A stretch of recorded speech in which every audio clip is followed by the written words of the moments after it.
все хорошие люди любят собак. Я, наверное, не совсем хороший, но люблю собак очень-очень. Если вам некогда погулять с вашей собакой, напишите мне записку, и все будет в порядке. Каждое утро я получаю несколько таких записок.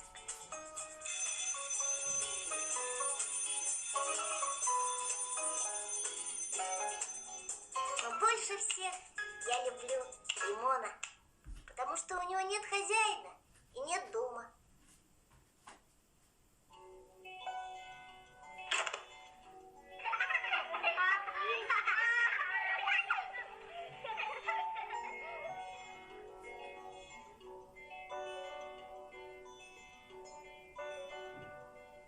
В школе мне не везет.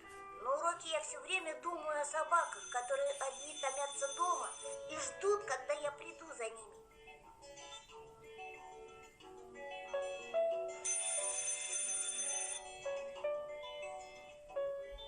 Однажды я так нагулялся, что уснул на уроке.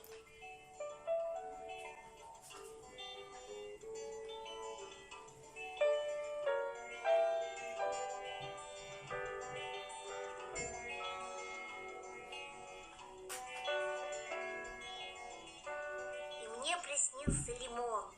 Молодец, он разбудил меня, а учительница спросила, что тебе снилось? Лимон, ответил я.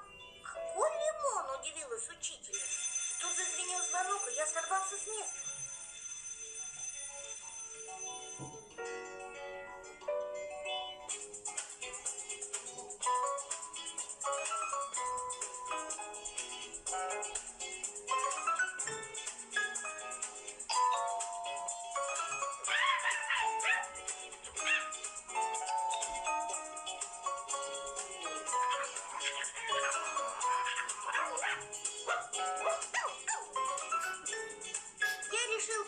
Урок с собаками, научить их собачьей грамоте. Сидеть, командовал я. Лежать, командовал я.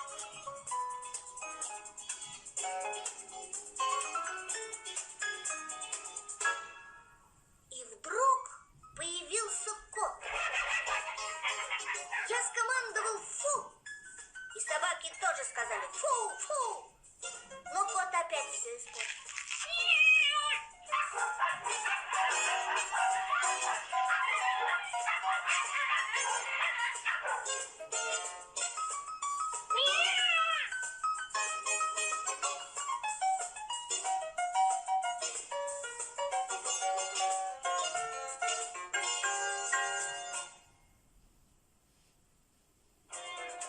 Я вспомнил, что у меня еще несколько записок.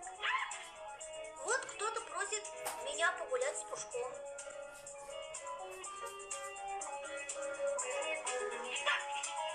Но вместо Пушка мне вручили 3 младенцев. Гуляй, только осторожно. Отступать было некуда. Вскоре младенцы подняли такой рев, что я не знал, что делать. И тут появился мой верный Лимон. Лимон оказался прекрасной нянькой.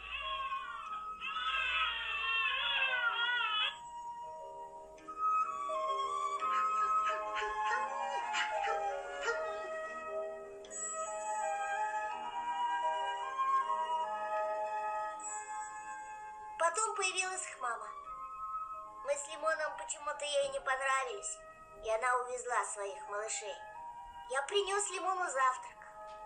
Ешь, Лимон. Сегодня опять давали бутерброды. А я их совсем не люблю.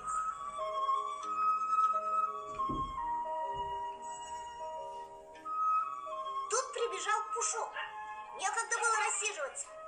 До завтра, Лимон! До завтрака, ответил Лимон.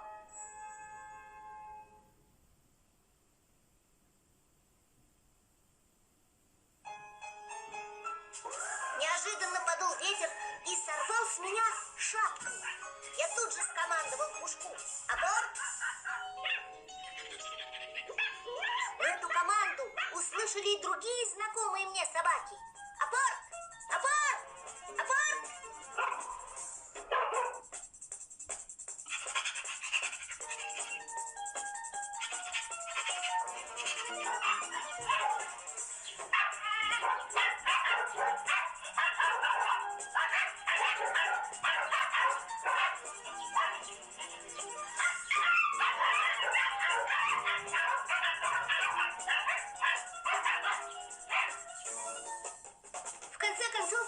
Руслан вернул мне шапку. И Пушка тоже. Все друзья собрались вокруг меня. И тут появилась учительница. Она познакомилась с Лимоном. Он лизнул ей руку и завоевал ее сердце. «Можно мне одну записочку?» – попросила учительница. «Пожалуйста. Вот, последняя. Его зовут Бобка». И учительница зашагала по адресу. А мой Лимон двинулся за ней. А я заметил, что Пушок повредил лапу. Надо было отнести его к ветеринару. В лечебнице никого не было, кроме дяденьки с корзинкой. «Вы последний?» – спросил я. И тут из корзинки высунулась большая кобра. Я поскорее залез на шкаф. Там я нашел последнего. А в это время учительница пришла к дому, где жил Бобка. Дверь открыл человек в цирковой униформе. «Я пришла погулять с Бобкой», — сказала учительница. «На улицу выходить не надо, погуляйте по квартире», — сказал хозяин Бобки. Дрессировщик исчез, а учительница стала искать Бобку.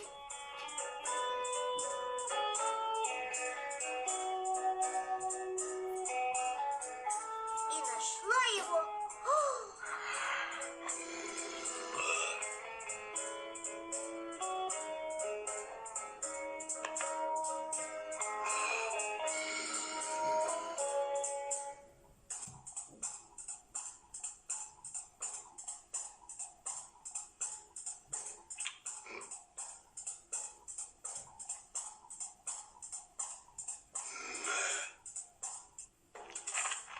Наступил вечер.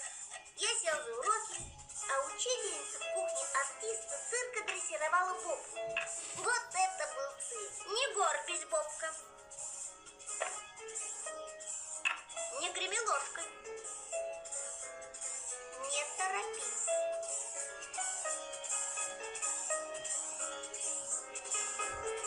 Я уже спал, а учительница еще проверяла тетрадки, и Бобка помогал ей. А на улице ее поджидал Лимон. Он радостно замахал хвостом, и они зашагали рядом. А на другой день в классе учительница написала на доске мелом: «Я люблю собак». Я так и ахнула от удивления. Тогда учительница снова написала: «У меня есть собака, ее зовут Лимон». И я все понял.